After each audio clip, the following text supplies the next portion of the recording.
So there's the living life that dies. Every living life represented by the body dies, right? No argument about that, so living life dies. Now we also then assume that life dies, don't we? But that's not true. Because I know life doesn't die. For I am life. I am life everlasting. Forever. Whatever that means. It doesn't mean forever here. It just means whatever it means, forever. Now, reincarnation. Reincarnation is the hope that whatever you represented by the body and all its fears and doubts and wonderful suffering life and beliefs is going to recur again. Everything that's believed here, every concept, and that's a concept, is reincarnation. Reincarnation is a concept, is a derivative of an idea in the truth. Everything's derived from an idea in the truth, every concept. So there has to be some truth behind the concept of reincarnation, which the world has adopted and forgotten the truth or couldn't see the idea because nobody told them, because I'm going to tell you now what it is. So your living life is, you've got fingerprints to mark. They're all separate, aren't they? All your fingerprints are separate, right? No two fingerprints the same on your living life. No, all the same, your body, and that which has got a fingerprint on it is going to die, right? Finished, gone forever. So let's put that over there. Now what have we got left? We've got life left. Now what is this life? Life is not individuated by bodies, by lions and tigers and trees and grass and human beings. That's the individualization or particularization of life, isn't it? In form. Life forms. But we just discovered that all forms of life die, don't they? So what are we left with? We're still left with life, which you are. Now this life is not individuated and not particularized except in form, in existence. So at death, life is. At death, life is. But there's no memory in life. There's no disease in life. There's no discomfort in life, because all those things are in existence in the living life, and they've all gone. There's no past in life, because life is now. And if you ever realize life, you will know it's now. Life is now. This is magnificent. This is amazing. This is astounding, astonishing. It's now. Life is now. You're right, dead right. Okay. So life is now. But these bodies are made of the past. You got a past. When were you born? Eh? When did you have your birthday? Right? What did you do? What was the party like last night? What was it like, the movie that you saw last night? All the past. Life is now. And all that stuff is just meaningless in the face of life. Now.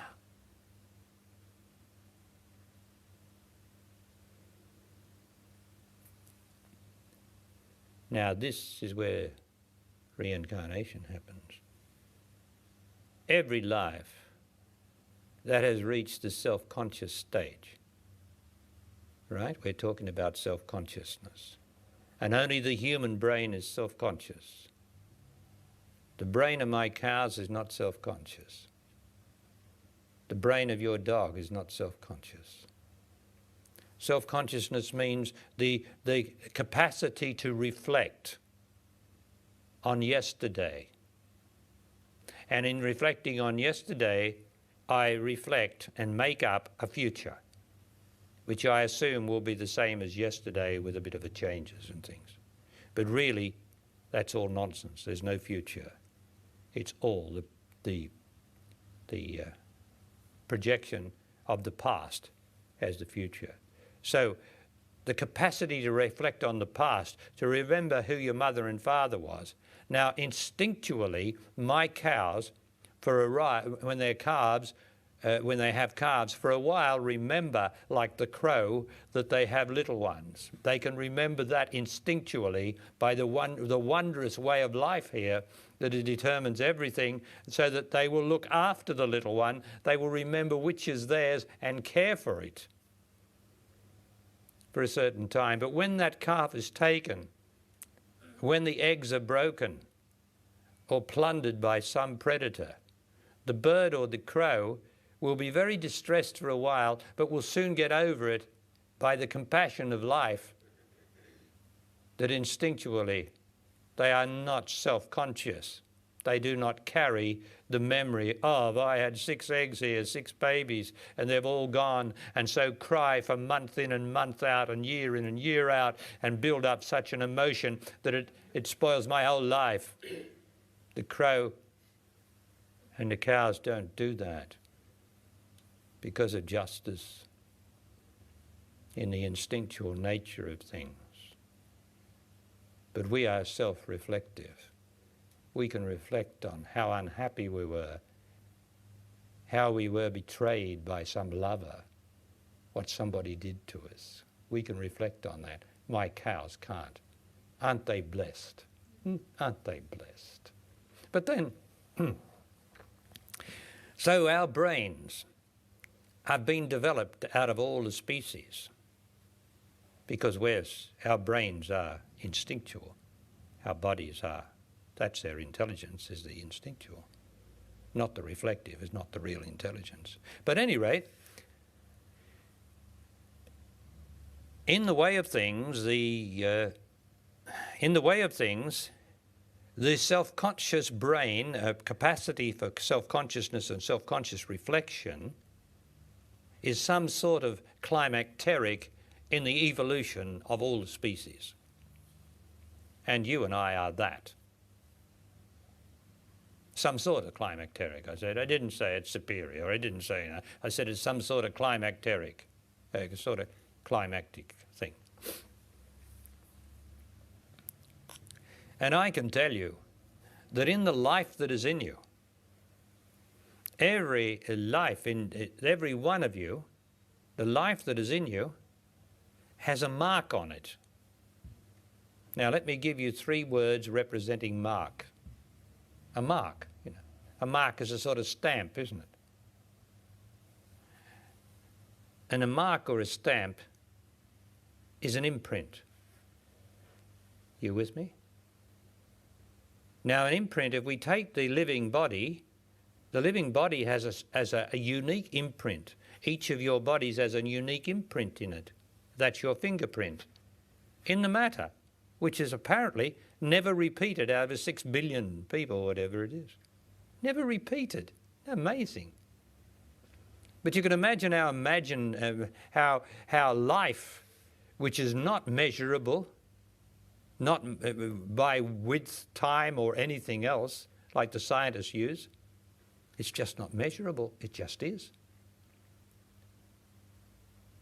You can imagine how the imprint on that life that you are is so remarkable, so unique, because each one of you has an imprint. And I just go through the words: an imprint, a mark, a stamp, an imprint, and an imprimatur. Imprimatur. Well, if you're ever doing something and you have the imprimatur, it usually represents, imprimatur represents not just an imprint, not just a certificate, but some sort of authority, doesn't it? Someone gives you their imprimatur, someone in authority, and you have an authority. So I'm telling you now that each one of you, your life has an imprimatur, but it only has an imprint to start with. You have to make that imprint imprimatur. You have to have some authority, and that's what your living life's about. To gather some authority. Not that it matters, you'll still have an imprint which will not be like anyone else's life. And although life is only one life, is there, somehow or other, every life has an imprint. Isn't that amazing? But you find just as many amazing things here in existence which you accept, only this is more amazing, but probably more difficult to accept, especially if you're a scientist of the scientific mind, and everybody's of the scientific mind, unfortunately. And that's what I endeavour to disabuse you of, your rational, reasoning, scientific mind. Still, so you have an imprint on life. Now life, when you die, goes back into the great volume, if I can use that word, of life, somewhere in the psyche inside your body. Because your body doesn't exist, it's only a projection out here, exists for only a short time, and then life still is, right? And that is life forever and ever.